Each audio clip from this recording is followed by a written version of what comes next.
ಮೊದಲ ಸಿನಿಮಾದಲ್ಲಿಯೇ ಚೋಮನದುಡಿ ಸಿನಿಮಾದಲ್ಲಿಯೇ ಪಂಜುರ್ಲಿ ದೈವ ನಂಬುವಂಥದ್ದು.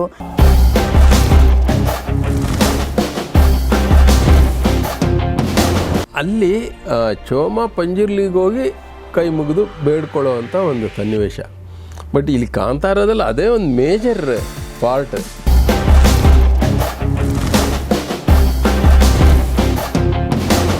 ನಂಗೆ ಭಾಳ ಖುಷಿ ಆಯಿತು ಆಗ. Cinema so powerful. ಚೋಮನದುಡಿ ಚಿತ್ರದಲ್ಲಿ ಗಿರೀಶ್ ಕಾಸರವಳ್ಳಿಯವರು ಕಾರಂತರೊಟ್ಟಿಗೆ ವರ್ಕ್ ಮಾಡ್ತಾಯಿದ್ರು ಡೈರೆಕ್ಷನ್ ವಿಭಾಗದಲ್ಲಿ. ಅವರು ಒಂದು ಚಿತ್ರ ಮಾಡೋದಕ್ಕೆ ಶುರು ಮಾಡಿದ್ರು. ಆ ಸ್ಟ್ರಗಲ್ ಹೇಗಿತ್ತು ಅಂದರೆ, ಮೀನಾ ಕುಟ್ಟಪ್ಪ ಅಂತ ಅವರು ಒಂದು ಮುಖ್ಯ ಪಾತ್ರ ಮಾಡಿದ್ರು. ಅದರಲ್ಲಿ ಅವರಿಗೆ ಬಾಲ್ಡ್ ಗೆಟಪ್ ಮಾಡಬೇಕಾಗಿತ್ತು. ಅದು ನನಗೆ ಬಹಳ ಹೆಸರು ತಂದು ಕೊಡ್ತು.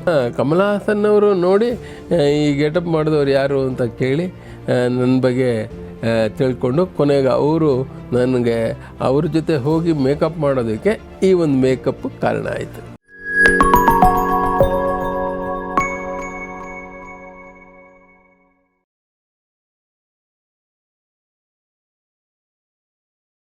ಸರ್, ಚೋಮನದುಡಿ ಬಗ್ಗೆ ನೀವು ಮಾತಾಡ್ತಾ ತುಂಬ ವಿಚಾರಗಳನ್ನು ಹೇಳಿದ್ರಿ, ಜೊತೆಗೆ ಬೆಳ್ತಂಗಡಿ ಕಥೆಗಳು, ಇದೆಲ್ಲ ವಿಚಾರಗಳನ್ನು ನಾವು ಮಾತಾಡಿದ್ವಿ. ಬಟ್ ಅದಾದಮೇಲೆ ನಿಮಗೆ ಅದು ಇಂಟ್ರೆಸ್ಟ್ ಬಂತ, ನಾನು ಮೇಕಪ್ಪಲ್ಲೇ ಮುಂದುವರಿಬೇಕು ಅಂತ, ಅಥವಾ ಬೇಡ ನನಗೂ ನಟನೆ ಮಾಡಬೇಕು ಅಥವಾ ಈ ಕೆಲಸ ಬಿಡಬೇಕು ಅಂತ ಅನಿಸ್ತಾ? ಯಾಕಂದರೆ ನೀವು ಹೇಳಿದ್ರಿ ಅಲ್ಲಿ ತುಂಬ ಸ್ಟ್ರಗಲ್ ಇತ್ತು ಅಂತ. ಹೌದು, ತುಂಬ ಸ್ಟ್ರಗಲ್ ಇತ್ತು. ಯಾಕೆ ಅಂತ ಹೇಳಿದ್ರೆ ಎಲ್ಲ ಕೆಲಸನೂ ಮಾಡಬೇಕಾಗಿತ್ತಲ್ಲಿ, ಮೇಕಪ್ ಒಂದೇ ಅಂತಲ್ಲ, ಯಾವುದೇ ಕೆಲಸ ಇದ್ದರೂ ಮಾಡಬೇಕಾಗಿತ್ತು. ಜೊತೆಗೆ ನಾನು ಆ್ಯಕ್ಟು ಮಾಡಬೇಕಾಗಿತ್ತು. ಆದರೆ ಆ್ಯಕ್ಚುಲಿ ನಂಗೆ ದಶಾವತಾರಿ ಅಂತ ಕೂಡ ಕರೀತಾಯಿದ್ರು. 10 ಕಡೆ ಕಾಣಿಸ್ಕೊಂಡಿದ್ದೀನಿ ಹೀಗೆ. ಆಮೇಲೆ ಅಲ್ಲಿ ಟಚಪ್ ಕೂಡ ನಾನೇ ಮಾಡಬೇಕಾಗಿತ್ತು, ಅಸಿಸ್ಟೆಂಟ್ ಇರಲಿಲ್ಲ. ತುಂಬ ಸ್ಟ್ರೈನ್ ಅಂತ ಅನ್ನಿಸ್ತಾಯಿತ್ತು. ಕೆಲಸ ಮಾಡೋ ಖುಷಿ ಇತ್ತು, ಆದರೆ ಮಾಡ್ತಾ ಮಾಡ್ತಾ ಮಾಡ್ತಾ ಬರ್ತಾ ತುಂಬ ಕಷ್ಟ, ಇದು ಅಷ್ಟು ಸುಲಭವಾದ್ದಲ್ಲ ಅಂತ ಅನಿಸಿದ ಕಾರಣಕ್ಕೋ ಅಥವಾ ತುಂಬ ಸ್ಟ್ರೈನ್ ಆಗ್ತಾ ಇದ್ದ ಕಾರಣಕ್ಕೋ, ಆಮೇಲೆ ಎಲ್ಲೋ ರಂಗಭೂಮಿನ ಮಿಸ್ ಆಗ್ತಾ ಇದೆ ಅನ್ನೋ ಕಾರಣಕ್ಕೋ, ಒಟ್ಟಿನಲ್ಲಿ ನನಗೆ ಸಾಕಪ್ಪ ಈ ಸಿನಿಮಾ ಅಂತ ಅನ್ನಿಸ್ತು.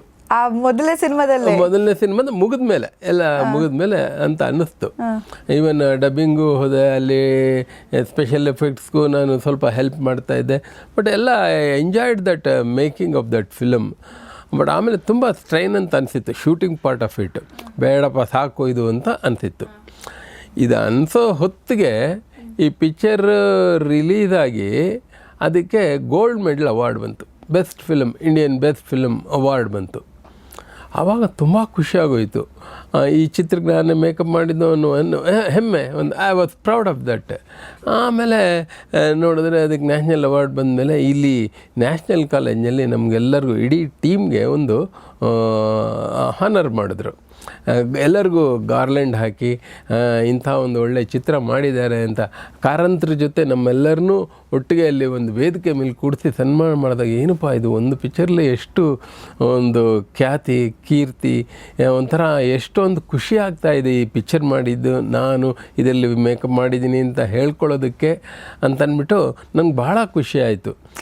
ಆಗ ಸಿನಿಮಾ ಇಸ್ ಸೋ ಪವರ್ಫುಲ್ ಅಂತ ಅಂದ್ಕೊಂಡು ಯೋಚನೆ ಮಾಡ್ತಾ ಇದ್ದೆ. ಅಷ್ಟೊತ್ತಿಗೆ ನಮ್ಮ ಚೋಮನದುಡಿ ಚಿತ್ರದಲ್ಲಿ ಗಿರೀಶ್ ಕಾಸರವಳ್ಳಿಯವರು ಕಾರಂತರೊಟ್ಟಿಗೆ ವರ್ಕ್ ಮಾಡ್ತಾಯಿದ್ರು ಡೈರೆಕ್ಷನ್ ವಿಭಾಗದಲ್ಲಿ. ಅವರು ಒಂದು ಚಿತ್ರ ಮಾಡೋದಕ್ಕೆ ಶುರು ಮಾಡಿದ್ರು, ಘಟಶ್ರಾದ್ದ ಅಂತ.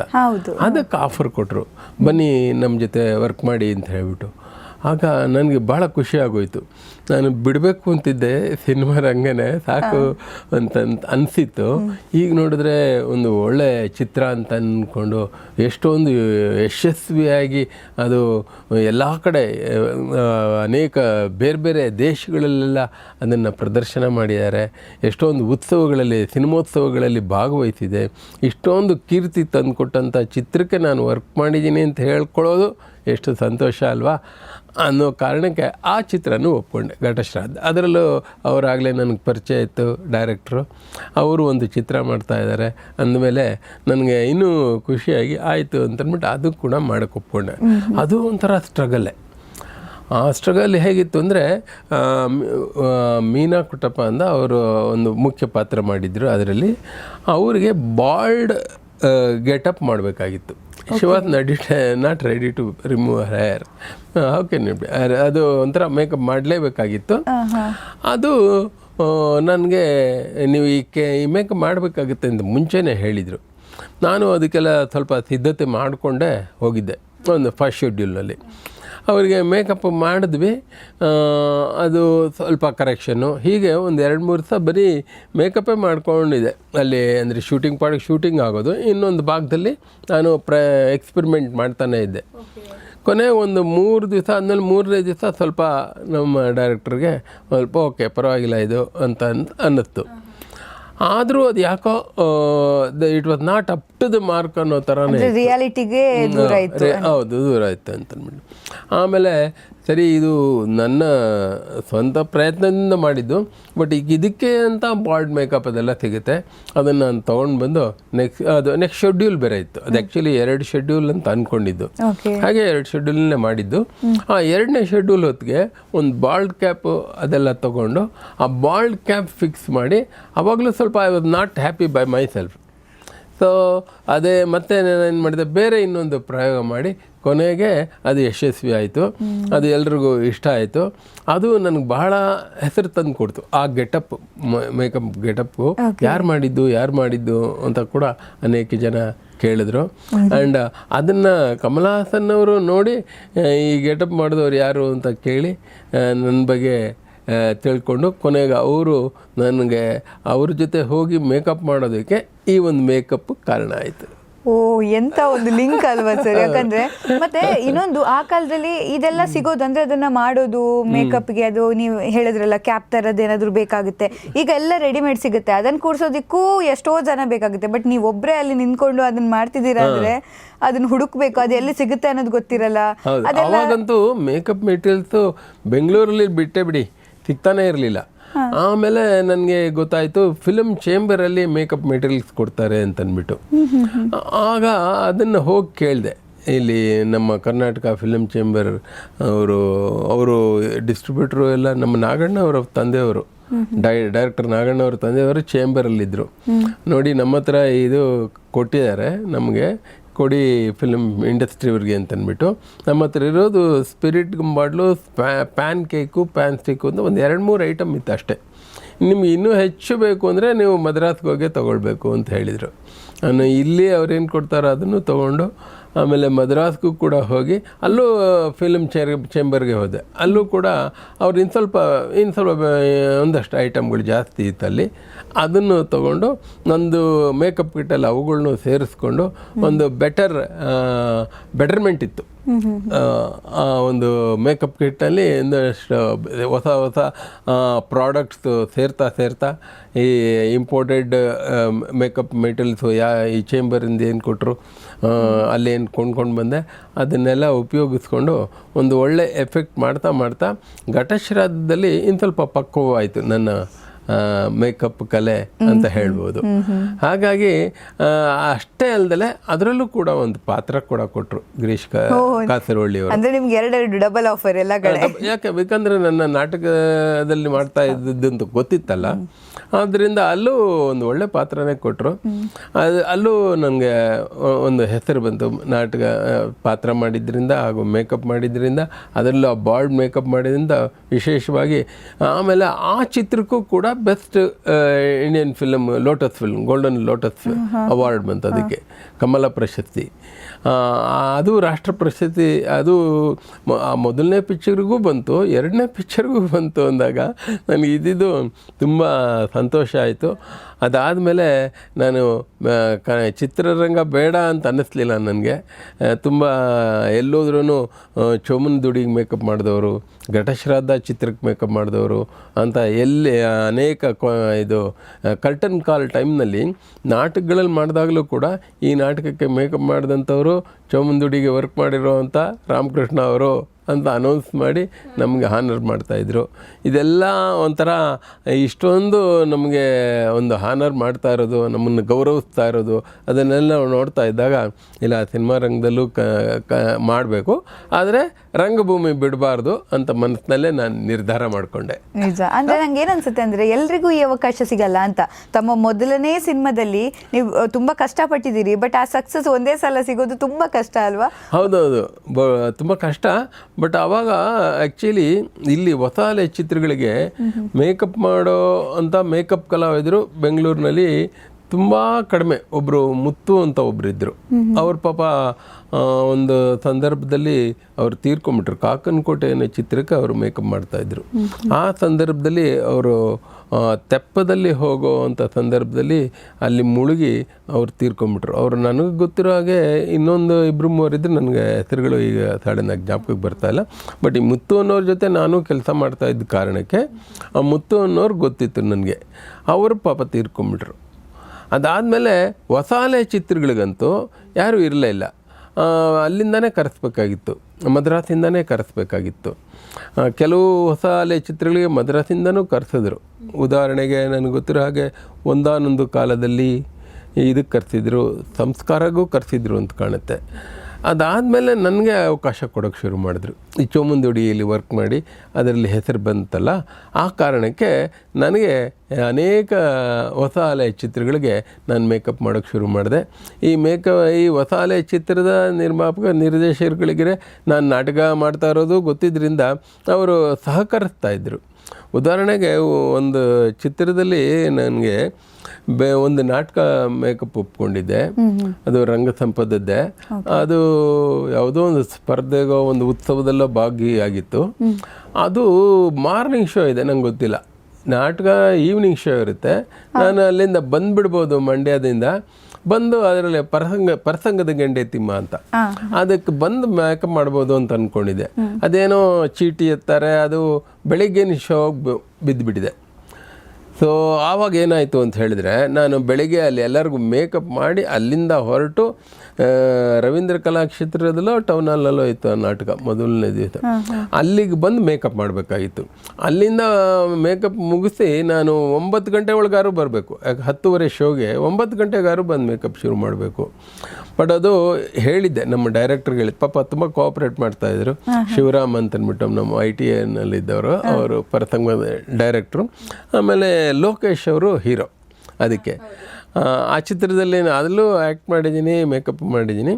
ಅವತ್ತು ರಿಕ್ವೆಸ್ಟ್ ಮಾಡ್ಕೊಂಡಿದ್ದೆ ಲೋಕೇಶ್ ಅವ್ರಿಗೆ ಮತ್ತು ಶಿವರಾಮ್ ಅವ್ರಿಗೆಲ್ಲ, ನಾನು ಮೇಕಪ್ ಮಾಡಿಬಿಟ್ಟು ಹೋಗಬೇಕು, ನಾಟಕ ಒಪ್ಕೊಂಡ್ಬಿಟ್ಟಿದ್ದೀನಿ. ಅದು ಸಾಯಂಕಾಲ ಅಂತ ಅಂದ್ಕೊಂಡಿದ್ದೆ, ಬಟ್ ಅದು ಬೆಳಗಿನ ಶೋನೇ ಆಗಿದೆ. ಆದ್ದರಿಂದ ಮೇಕಪ್ ಮಾಡಿ ಹೋಗಿ ನಾನು ಅಲ್ಲಿ ಮೇಕಪ್ ಮಾಡಿ ನಂತರ ಮಧ್ಯಾಹ್ನದ ನಂತರ ಮತ್ತೆ ಇಲ್ಲಿಗೆ ಬರ್ತೀನಿ ಅಂತ ಹೇಳಿದ್ದೆ. ಆಯ್ತಾಯಿತು ಅಂತ ಎಲ್ಲ ಪಾಪ ಕೋಆಪ್ರೇಟ್ ಮಾಡಿದ್ರು. ಬಟ್ ಹೋಗೋಕ್ಕೆ ನನಗೆ ಆ ಹಳ್ಳಿಯಿಂದ ಬಸ್ ಸಿಗ್ತಾ ಇಲ್ಲ. ನಾನು ಮಂಡ್ಯಕ್ಕೆ ಹೋಗಬೇಕು. ಬಟ್ ಲಕ್ಕಿಲಿ ಅದು ನಾವು ಸ್ವಲ್ಪ ನಮ್ಮ ಲೋಕೇಶ್ ಅವರು ನನಗೆ ಹೆಲ್ಪ್ ಮಾಡಿದ್ರು.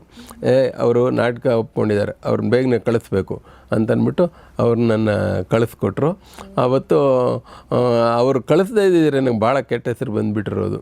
ಅವರು ಕಾರಲ್ಲಿ ಕಳಿಸಿ ಅಲ್ಲಿ ನನಗೆ ಮೇಕಪ್ ಮಾಡಿದೆ. ನಾನು ಮೇಕಪ್ ಎಲ್ಲ ಮುಗಿದ ನಾಟಕ ಮುಗಿದ ತಕ್ಷಣ ಮತ್ತೆ ಮಂಡ್ಯಗೆ ಹೋಗಿ ಸೇರಿಕೊಂಡೆ. ಸೂಪರ್. ಅದು ಹೆಂಗಿರ್ಬೋದಲ್ಲ ಸಿಚುವೇಶನ್, ಯಾಕಂದರೆ ಹಿಂಗೆ ಕುತ್ತಿಗೆ ಬಂದಿಡುತ್ತೆ, ನಾವು ಹೋಗಬೇಕು, ಬೇಗ ರೀಚ್ ಆಗಬೇಕು. ಅಯ್ಯೋ, ಆ ಥರದ್ದು ತುಂಬ ಇನ್ಸಿಡೆನ್ಸ್ ಇದೆ ನನ್ನಲ್ಲಿ. ಈವನ್ ಫ್ಲೈಟಿಂದ ಕೂಡ ಹೋಗಿ ಅಲ್ಲಿಂದ ಏನೋ ಒಂದು ಕಾರ್ ಹಿಡಿದು, ಲಾರಿ ಹಿಡಿದು, ಆಟೋ ಹಿಡಿದು, ಈ ಥರದ್ದೆಲ್ಲ ಸರ್ಕಸ್ಗಳು ತುಂಬ ಮಾಡಿದ್ದೀವಿ. ಆ್ಯಂಡ್ ಅದು ಒಂದು ಘಟನೆಗಳು ತುಂಬ ರೋಮಾಂಚಕವಾಗಿದೆ. ಅದು ಖಂಡಿತ. 1-2 ಕಡೆ ಬೈಸ್ಕೊಂಡಿರೋದು ಇದೆ. ಬೈಸ್ಕೊಂಡಿದ್ದೀರಾ ನೀವು? ಹೌದೌದು. ನಾನು ಅನ್ಕೊಂಡೆ ನೀವು ಬೈಸ್ಕೊಂಡಿರ್ಲಿಕ್ಕಿಲ್ಲ. ಇಲ್ಲ, ಬೈಸ್ಕೊಂಡು ಇದ್ದೀನಿ. ಅಬ್ಬೂರ್ ಜಯತೀರ್ಥ ಅಂತ ಒಂದು ನಾಟಕ ಮಾಡ್ತಾಯಿದ್ರು. ಅದಕ್ಕೆ ನಾನು ತಬ್ಬಲಿಯು ನೀನಾದ ಮಗನೇ ಶೂಟಿಂಗಲ್ಲಿದ್ದೆ ನೆಲಮಂಗಲ. ಅಲ್ಲಿಂದ ಬರಬೇಕಾಗಿತ್ತು. ಅಲ್ಲಿ ಈಗಿನಷ್ಟು ಟ್ರಾಫಿಕ್ ಇಲ್ಲದೆ ಇದ್ದ ಕಾರಣದಿಂದ ಒಂದು ನಾಟಕ ಇನ್ನೇನು ಶುರು ಆಗಬೇಕು ಅನ್ನೋಕ್ಕೆ ಮುಂಚೆ 3/4 ಗಂಟೆ ಮುಂಚೆಗೆ ಬಂದೆ. I was suppose to come 2 hours earlier to the show. But ಅಲ್ಲಿ 1 hour ಮುಂಚೆ ಬಂದೆ. ಪಾಪ ಯಾರೂ ಏನು ಬೈಕೊಂಡಿರ್ತಾರೆ, ಆದರೆ ನನಗೆ ಯಾರು ನೇರವಾಗಿ ಬೈದೇ ಇದ್ರು ಕೂಡ ಅದು ಅಬ್ಬೂರ್ ಜೈತೀರ್ಥ ಅವ್ರ ಪಾಪ ತುಂಬ ಕೋಆಪ್ರೇಟ್ ಮಾಡಿದ್ರು. ಅವ್ರ ಜೊತೆ ಕೆಲಸ ಮಾಡಿದೆ. ಅವರು ಅದಕ್ಕೆ ನಿಜವಾಗ್ಲೂ ಒಳ್ಳೆ ನಾಟಕ ಅಂತ ಆಯಿತು. ಬಟ್ ಈ ಥರದ್ದು ಸಣ್ಣ ಪುಟ್ಟ ಘಟನೆಗಳಿದೆ. ಬಟ್ ಯಾರು ಪಾಪ ನನ್ನ ಇವತ್ತಿಗೂ ಎಲ್ಲರೂ ತುಂಬ ಚೆನ್ನಾಗಿ ಭಾವಿಸ್ತಾರೆ, ಗೌರವ ಕೊಡ್ತಾರೆ, ಒಳ್ಳೆ ಸ್ನೇಹಿತರು.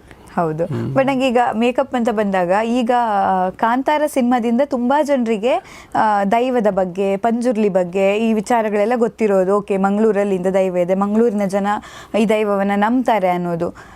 ಬಟ್ ನಿಮ್ಮ ಮೊದಲ ಸಿನಿಮಾದಲ್ಲಿಯೇ ಚೋಮನದುಡಿ ಸಿನಿಮಾದಲ್ಲಿಯೇ ಪಂಜುರ್ಲಿಯ ಬಗ್ಗೆ ಸಿನಿಮಾದಲ್ಲಿದೆ ಪಂಜುರ್ಲಿ ದೈವ ನಂಬುವಂಥದ್ದು. ಆವಾಗ ಅದರದ್ದು ದೈವ ಹಾಕುವಂತಹ ಮುಖವಾಡ ಅದೆಲ್ಲ ಇರ್ಬೋದು, ಅದೆಲ್ಲ ವರ್ಕ್ ಮಾಡೋದು ನೀವೇ ಇತ್ತಾ ಅಥವಾ ಹೇಗಿತ್ತು ಅಂತ? ಇಲ್ಲ ಅದು ಯಾರು ಅದು ಮಾಡ್ತಾರೋ ಅವ್ರನ್ನೇ ಕರ್ತಿದ್ರು. ಅದು ಅವರ ಎಲ್ಲ ಸಲಕರಣೆಗಳನ್ನ ಅವರೇ ತೊಗೊಂಡು ಬಂದು ಅವರೇ ಮಾಡಿದ್ದು. ಅದಕ್ಕೂ ನಮಗೂ ಸಂಬಂಧವೇ ಇರಲಿಲ್ಲ. ನಮ್ದೇನಿದ್ರು ಮೇಯ್ನ್ ಪಿಕ್ಚರ್. ಓಕೆ. ಆಮೇಲೆ ಅಲ್ಲಿ ಚೋಮ ಪಂಜುರ್ಲಿಗೆ ಹೋಗಿ ಕೈ ಮುಗಿದು ಬೇಡ್ಕೊಳ್ಳೋ ಅಂಥ ಒಂದು ಸನ್ನಿವೇಶ. ಬಟ್ ಇಲ್ಲಿ ಕಾಂತಾರದಲ್ಲಿ ಅದೇ ಒಂದು ಮೇಜರ್ ಪಾರ್ಟ್. ಕಾಂತಾರಕ್ಕೂ ಅದಕ್ಕೂ ಹೋಲಿಸೋಂಗೆ ಇಲ್ಲ. ಇದು ಸಂಪೂರ್ಣವಾಗಿ ಅದರ ಮೇಲೆ ಕೇಂದ್ರೀಕೃತವಾಗಿದೆ ಕಾಂತಾರದ ಸಬ್ಜೆಕ್ಟು. ಅಲ್ಲಿ ಅವನು ಚೋಮ ಹೋಗಿ ದೇವರಿಗೆ ಕೈ ಮುಗಿದು ಬೇಡ್ಕೋತಾನೆ ಅಷ್ಟೇ. ಹೌದು ಹೌದು. ಆವಾಗ ನೀವು ಅದನ್ನು ನೋಡ್ತಿದ್ರೆ, ಯಾಕಂದರೆ ನಿಮಗೂ ಆವಾಗ ದೈವದ ಬಗ್ಗೆ ಗೊತ್ತಿತ್ತಾ? ನಾವು ಈ ಕಡೆಯವರು ಬಯಲು ಸೀಮೆಯವರು, ಆ ಕಡೆಯವರಲ್ಲ, ಉತ್ತರ ದಕ್ಷಿಣ ಕನ್ನಡದಲ್ಲ ನಮ್ಗೆ ಅವಾಗ ಅಷ್ಟಾಗಿ ಹೋಗೇ ಇರಲಿಲ್ಲ. ಈ ಶೂಟಿಂಗೇ ಚೋಮನದುಡಿ ಚಿತ್ರಕ್ಕೆ ಮತ್ತು ನಾಟಕಗಳಿಗೆ ಅಂತ ನಾವು ಹೋಗ್ತಾ ಬರ್ತಾ ನಮಗೆ ಮಂಗಳೂರು, ಪಂಜುರ್ಲಿ, ಈ ದೇವರು, ಅಲ್ಲಿಗೆ ಏನೇನು ವಿಚಾರಗಳು ಎಲ್ಲ ನಮಗೆ ಗೊತ್ತಾಗಿದ್ದು. ಆದರೆ ಅದಕ್ಕೆ ಇಷ್ಟೊಂದು ಒಂಥರ ದೊಡ್ಡದಾಗಿ ಇದು ಸಿಕ್ಕಿದ್ದು, ಪಬ್ಲಿಸಿಟಿ ಸಿಕ್ಕಿದ್ದು ಕಾಂತಾರದಲ್ಲೇ. ಹೌದು ಹೌದು. ಅದನ್ನು ಅಷ್ಟು ಕಾನ್ಸಂಟ್ರೇಟ್ ಮಾಡಿರಿ ಜಾಸ್ತಿ ದೇವ್ರ ಬಗ್ಗೆ. ಅಲ್ಲಿ ಚೋಮನ ಬಗ್ಗೆನೇ ಕಾನ್ಸಂಟ್ರೇಷನ್. ಚೋಮನದುಡಿ ಆ ಸಬ್ಜೆಕ್ಟ್ ಏನಿತ್ತಲ್ಲ ಅದೇ ಅಷ್ಟೇ. ದೇವರ ಹತ್ರ ಹೋಗಿ ಬೇಡ್ತಾ ಅನ್ನೋದು ಅಷ್ಟೇ, ಬೇರೇನಿಲ್ಲ. ಹೌದು ನಿಜ. ಬಟ್ ನನಗೆ ಅನ್ಸೋದು ಈಗಿನ ಮೇಕಪ್ ಅಂದರೆ ಈಗ ಎಲ್ಲರೂ ಕೂಡ ಮೇಕಪ್ ಆರ್ಟಿಸ್ಟ್ಗಳು, ಅಂದರೆ ಆಲ್ಮೋಸ್ಟ್ ಪ್ರತಿ ಮನೆಯಲ್ಲಿ ಒಬ್ರು ಮೇಕಪ್ ಆರ್ಟಿಸ್ಟ್ಗಳಿದ್ದಾರೆ. ಅವರು ಸ್ವಂತ ಮೇಕಪ್ಗಾಗಿರಲಿ ಅಥವಾ ಸಿನಿಮಾಗಾಗಿರಲಿ ಯಾವುದಕ್ಕಾದ್ರೂ ಮೇಕಪ್ ಬಗ್ಗೆ ಎಲ್ರಿಗೂ ನಾಲೆಜ್ ಇದೆ. ಮತ್ತು ಅದಕ್ಕೆ ಬೇಕಾಗಿರೋ ಅದರ ಬೂಮಿಂಗು ನೋಡಿ, ಅಂದರೆ ಮೇಕಪ್ ಇಂಡಸ್ಟ್ರಿ ಅಷ್ಟು ಮುಂದುವರೆದಿದೆ ಈಗ. ಅಷ್ಟು ಬೇರೆ ಬೇರೆ ಕಾಸ್ಮೆಟಿಕ್ಸ್, ನಿಮ್ಮ ಸ್ಕಿನ್ ಟೋನ್, ಕಲರ್, ಅದು ಇದು ಎಲ್ಲ. ಬಟ್ ನಿಮ್ಮ ಕಾಲದಲ್ಲಿ ಬೇರೆ. ಬಟ್ ನೀವು 2 ಕಾಲವನ್ನು ನೋಡಿದ್ದೀರಿ. ಈಗಲೂ ನಿಮಗೆ ನಿಮ್ಮ ಚೇಂಜಸ್ ಏನಿದೆ ಅಂತ, ನಿಮ್ಮ ಕಿಟ್ಟಲ್ಲಿ ಏನೆಲ್ಲ ಚೇಂಜಸ್ ಆಗ್ತಾ ನೀವು ಹೇಗೆ ಅದನ್ನ ಅಡಾಪ್ಟ್ ಮಾಡ್ಕೊಂಡು ಹೋದ್ರಿ? ಯಾಕಂದ್ರೆ ಅದು ನಾಲೆಜ್ ತುಂಬಾ ಇಂಪಾರ್ಟೆಂಟ್ ಆಗುತ್ತೆ. ಹೌದು, makeup is a very big industry. ಈಗ ನೋಡಿ, ಮೇಕಪ್ ಇಲ್ದಲೇ ಸಾಮಾನ್ಯವಾಗಿ ಯಾವ ಮದುವೆಗಳು ಮಾಡಲ್ಲ. ಆಮೇಲೆ ಒಂದೊಂದು ಮದುವೆಗೆ ಮೇಕಪ್ ಮಾಡೋರು ಬೇಗನೆ ಶ್ರೀಮಂತರು ಆಗಿಬಿಡ್ತಾರೆ ಮೇಕಪ್ ಕಲಾವಿದರು. ಯಾಕೆ ಅಂತ ಹೇಳಿದ್ರೆ ಅಲ್ಲಿ ಏನಾಗುತ್ತೆ ಅಂತ ಹೇಳ್ತೀನಿ ಕೇಳಿ. ಮೇಕಪ್ಗೆ ಒಪ್ಕೋತಾರೆ, ಅವರು ಎಲ್ಲ ಒಪ್ಪುತ್ತಾರೆ. ಅಲ್ಲಿ ಹೋಗಿ ಮದುವೆ ಹೆಣ್ಣಿಗೆ ಮಾತ್ರ ಮೇಕಪ್ ಮಾಡೋಕೆ ಒಬ್ರು ಇರ್ತಾರೆ. ಇನ್ನು ಮದುವೆ ಹೆಣ್ಣಿನ ತಾಯಿ, ಅಕ್ಕ, ಅವರು ಇವರು ನೆಂಟರು ಇಷ್ಟರು ಅಂತಂದ್ಬಿಟ್ಟು ಅವ್ರಿಗೊಂದು ಒಬ್ಬರನ್ನ ಮೇಕಪ್ ಅವ್ರನ್ನ ಅದು ಮಾಡು. ಕೊನೆ ಪಕ್ಷ ಇಬ್ಬರಾದ್ರೂ ಬೇಕಾಯ್ತಾ. ಇನ್ನು ಅದೇ ಥರ ಗಂಡಿನ ಕಡೆನೂ ಅಷ್ಟೆ, ಗಂಡಿಗೂ ಇವಾಗ ಮೇಕಪ್ ಆಗ್ತಾಯಿದೆ. ಆ್ಯಂಡ್ ಗಂಡಿನ ಕಡೆಯವರು ಅಂದರೆ ಹೆಣ್ಮಕ್ಳು ಅವರು ಇವರು ಇರ್ತಾರೆ, ಅಲ್ಲೂ ಒಂದಿಬ್ರು ಬೇಕಾ. ಜೊತೆಗೆ ಈ ಇಬ್ಬಿಬ್ರು, ಆ ಕಡೆ ಒಂದಿಬ್ರು, ಈ ಕಡೆ ಇಬ್ಬರು ಬೇಕೇ ಬೇಕು ಅಂತಾಯಿತು. ಅವ್ರ ಜೊತೆಗೆ ಹೇರ್ ಸ್ಟೈಲಿಸ್ಟ್ ಅವ್ರುಗಳದು ಬೇಕು. ಅಲ್ಲಿಗೆ ಒಬ್ಬೊಬ್ಬರು ಹೇರ್ ಸ್ಟೈಲಿಸ್ಟ್ ಇದ್ರು ಕೂಡ ಎಷ್ಟಾಯಿತು, 6 ಜನ. ಅಂದರೆ ಒಂದು ಮದುವೆಗೆ 6 ಜನದ ಒಂದು ಟೀಮ್, ಮೇಕಪ್ ಟೀಮ್ ಬೇಕು. ಹೀಗೆ ಒಂದೊಂದು ಮದುವೆಯಲ್ಲಿ 6 ಜನಕ್ಕೆ ಅವರ ಸಂಬಳ ಅದು ಇದು ಅಂತ ಅಂದ್ಕೊಂಡು ಲಕ್ಷಾಂತರ ರೂಪಾಯಿ ವ್ಯವಹಾರ ಆಗಿದೆ. ಯಾಕೆ ಅಂದರೆ ಒಂದು ರಿಸೆಪ್ಷನ್ಗೆ ಅಟೆಂಡ್ ಮಾಡಬೇಕು ಈ 6 ಜನ, ಬೆಳಿಗ್ಗೆ ಮುಹೂರ್ತಕ್ಕೆ ಅಟೆಂಡ್ ಮಾಡಬೇಕು, ಇನ್ನೊಂದು ಬೀರೂಟದ ದಿವಸನೂ ಮಾಡಬೇಕು, ಮೆಹಂದಿ, ಸಂಗೀತ್, ಬೇಕಾದಷ್ಟು ಇವೆಂಟ್ಸ್ ಒಂದು ಮದುವೆಲೇ ಆಗಿಬಿಡುತ್ತೆ. ಸೊ ಅಷ್ಟೂ ಇವೆಂಟ್ಸ್ಗಳ್ನು ಸೇರಿಸ್ಕೊಂಡು ಈ ಒಂದು ಮೇಕಪ್ ಬಡ್ಜೆಟ್ನೇ ಒಂದು ದೊಡ್ಡ ಬಡ್ಜೆಟ್ ಆಗೋಗ್ಬಿಟ್ಟಿದೆ ಮದುವೆಗಳಲ್ಲಿ. ಆ್ಯಂಡ್ ಅದು ಹೆಚ್ಚಾಗ್ತಾ ಹೋಗ್ತಾ ಇದೆ. ಇದು ಪ್ರತಿ ವರ್ಷವೂ ನೋಡಿದ್ರೆ ತುಂಬ ಹೆಚ್ಚಾಗ್ತಾ ಇದೆ. ಏಕೆಂದರೆ ನನ್ನ ಅಸಿಸ್ಟೆಂಟ್ಸ್ ಎಷ್ಟೋ ಜನ ಮದುವೆ ಮೇಲೆ ಕಾನ್ಸಂಟ್ರೇಟ್ ಮಾಡ್ತಾ ಹೋದರು. They started earning more. ಕೊನೆಗೆ ನಮ್ಗೆ ಬರಲ್ವೇನಪ್ಪ, ಶೂಟಿಂಗೇ ಇಲ್ಲ ಸರ್, ಮದುವೆ ಒಪ್ಕೊಂಡ್ಬಿಟ್ಟಿದ್ದೀನಿ ಸರ್ ಅಂತಾರೆ. ಅಂದರೆ ಅದರಲ್ಲಿ ಒಳ್ಳೆ ತುಂಬ ಇನ್ಕಮ್ ಇದೆ. ಆ್ಯಂಡ್ ಆ ಕಾರಣಕ್ಕಾಗಿ ಎಲ್ಲ ಹುಡುಗಿಯರು ಕೂಡ ಡ್ರೇಪಿಂಗ್ ಎಲ್ಲ ಬೇಕಾಷ್ಟು. ನಮ್ಮದು ಮೇಕಪ್ ಟೀಮ್ ಅಂತ ಹೇಳಿದ್ರೆ ಮೇಕಪ್, ಹೇರ್ ಸ್ಟೈಲ್, ಡ್ರೇಪಿಂಗ್ ಎಲ್ಲ ಬರ್ತದೆ. ಬೇಕಾದಷ್ಟು ಜ್ಯುವೆಲರಿ ಎಲ್ಲ ಬರ್ತದೆ, ಕಾಸ್ಟ್ಯೂಮ್ಸ್ ಎಲ್ಲ ಸೇರ್ಕೊಂಡ್ಬಿಟ್ರೆ ಇದಿಷ್ಟು ವಿಭಾಗಗಳ ಅಲ್ಲಿ ಕೆಲಸ ಮಾಡುವಂಥ ತಂತ್ರಜ್ಞರು ಅವರೆಲ್ಲರದ್ದೇ ಒಂದು 10-15 ಜನ ಟೀಮ್ ಇರ್ತಾರೆ. ಇಷ್ಟೊಂದು ಟೀಮ್ದು ಅದು ಬಡ್ಜೆಟೇ ಒಂದು ದೊಡ್ಡ ಬಡ್ಜೆಟ್ ಆಗಿಬಿಡುತ್ತೆ. ಆ್ಯಂಡ್ ಲಕ್ಷಾಂತರ ರೂಪಾಯಿ ವ್ಯವಹಾರ ಅದು. ಇಲ್ಲಿ ಸಿನಿಮಾದಲ್ಲೇ ಹಾಗಲ್ಲ. ಅದರಲ್ಲೂ ಹೊಸ ಅಲೆ ಚಿತ್ರ ನಾನು ಮಾಡ್ತಾಯಿದ್ದಿದ್ದು. ನಾನು ಮಾಡ್ತಾಯಿದ್ದ ಚಿತ್ರದಲ್ಲಿ ನನಗೆ ಮೊದಲನೇ ಚಿತ್ರಕ್ಕೆ ನನಗೇನು ಸಂಭಾವನೆ ಕೊಡ್ತಾರೆ ಅನ್ನೋದು ಗೊತ್ತಿತ್ತು ಅಷ್ಟೇ. ಎಷ್ಟು ಕೊಡ್ತಾರೆ ಏನೂ ಗೊತ್ತಿರಲ್ಲ. ಅವ್ರು ಎಷ್ಟು ಕೊಟ್ಟರು ಅಷ್ಟು ನಾನು ಇದ್ಕೊಂಡು, ಅದು ಪಿಕ್ಚರ್ ಎಲ್ಲ ಮುಗಿದು ಶೂಟಿಂಗ್ ಎಲ್ಲ ಆಗಿ ಎಲ್ಲ ಅವಾರ್ಡು ಎಲ್ಲ ತೊಗೊಂಡು ಆಗಿ ಒಂದು ಯಾವತ್ತೋ ಒಂದು ದಿವಸ ನಮಗೆ ಒಂದು ಫಂಕ್ಷನ್ ಮಾಡಿ ಆವಾಗ ಒಂದು ಎನ್ವೆಲಪ್ ಕೊಟ್ಟರು. ಅವ್ರು ಎಷ್ಟು ಕೊಟ್ಟರು ಅಷ್ಟು ಇಸ್ಕೊಂಡಿದ್ದೆ ಅಷ್ಟೇ. ಎಷ್ಟು ಕೊಟ್ಟಿದ್ದಾರೆ ಅಂತ ಹೇಳ್ಬೋದಾ? ಫಸ್ಟ್ ಅದು ಇಲ್ಲ, ಅದನ್ನ ರಿವೀಲ್ ಮಾಡೋಂಗಿಲ್ಲ. ಮಾಡ್ಬೋದು, ಏನು ಅದು 50 ವರ್ಷದಿಂದ ಆಗಿರೋದು. ಅದೇನು ನಮ್ಗೊಂದು 700 ರೂಪಾಯಿ ಸಿಕ್ಕಿತ್ತು ಅಷ್ಟೇ. 500 ಪ್ಲಸ್ 500 ರೂಪಾಯಿ ಅಂದ್ಕೊಂಡೇನೋ ಒಂದು ಕೊಟ್ಟು 700 ರೂಪಾಯಿ ಅಷ್ಟೇ. ಅಂದರೆ ಅವತ್ತಿಗೆ ನಮ್ಮ ಅದೊಂದು 700 bit was a big amount for us. ಅದೊಂದು ಸ್ಮಾಲ್ ಅಮೌಂಟ್ ಅಂತ ನಾನೇನು ಭಾವಿಸ್ತಿಲ್ಲ. ಅಂಡ್ ದುಡ್ಡು ಕೊಟ್ಟರಲ್ಲ ಅಷ್ಟಕ್ಕೆ ಭಾಳ ಖುಷಿ ಆಯಿತು. ಆ್ಯಂಡ್ ಚೆನ್ನಾಗಿ ಟ್ರೀಟ್ಮೆಂಟ್ ಕೊಟ್ಟರು, ಚೆನ್ನಾಗಿ ನೋಡಿಕೊಂಡ್ರು. ಅಂಡ್ ಆ ಪಿಕ್ಚರ್ನಿಂದ ನನಗೆ ಎಷ್ಟು ಒಂದು ಕೀರ್ತಿ ಪ್ರಶಸ್ತಿ ಎಲ್ಲ ಬಂತು, ಒಂದು ಗೌರವ ಸಿಕ್ತು. ಆಮೇಲೆ ನಮ್ಮ ಒಬ್ಬ ಮೇಕಪ್ ಕಲಾವಿದನಿಗೆ ಏನು ಒಂದು ಒಳ್ಳೆ ಸ್ಥಾನ ಸಿಗಬೇಕೋ ಆ ಚಿತ್ರದಿಂದ ಸಿಕ್ಕಿದೆ. ಅದು ಎಲ್ಲರೂ ಅಪ್ರಿಷಿಯೇಟ್ ಮಾಡ್ತಾರೆ, ಎಲ್ಲರೂ ಗೌರವಿಸ್ತಾರೆ. ಅದಕ್ಕಿಂತ ಇನ್ನೇನು ಬೇಕು? ಹೌದು ಹೌದು. ಬಟ್ ನೀವೀಗ ಹೇಳಿದ್ರಲ್ಲ ಮದುವೆ ಬಜೆಟೇ ಅಷ್ಟಾಗೋಗ್ಬಿಟ್ಟಿದೆ ಮೇಕಪ್ ಅಂದ ತಕ್ಷಣ ಅಂತ. ನಾನು ಅನ್ಕೊಳ್ತೀನಿ ಈಗ ಪ್ರತಿಯೊಬ್ಬ ಹೆಣ್ಮಕ್ಳಿಗೂ ಗಂಡು ಮಕ್ಳಿಗೂ ಈಗ ಮೇಕಪ್ ಮಾಡ್ಕೋಬೇಕು ಅನ್ನೋದು ಇಂಟ್ರೆಸ್ಟ್ ಅಲ್ಲ.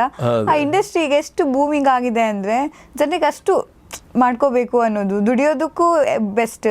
ನೋಡಿ, ಎಲ್ರಿಗೂ ಮೇಕಪ್ ಗೊತ್ತಿದ್ರು ಕೂಡ ನಾವು ಬೇರೆಯವ್ರ ಕೈಯಲ್ಲೇ ಮಾಡಿಸ್ಕೊಳಕ್ಕೆ ಇಷ್ಟಪಡ್ತೀವಿ. ಅದು ಯಾಕೆ ಅನಿಸುತ್ತೆ ನಿಮಗೆ?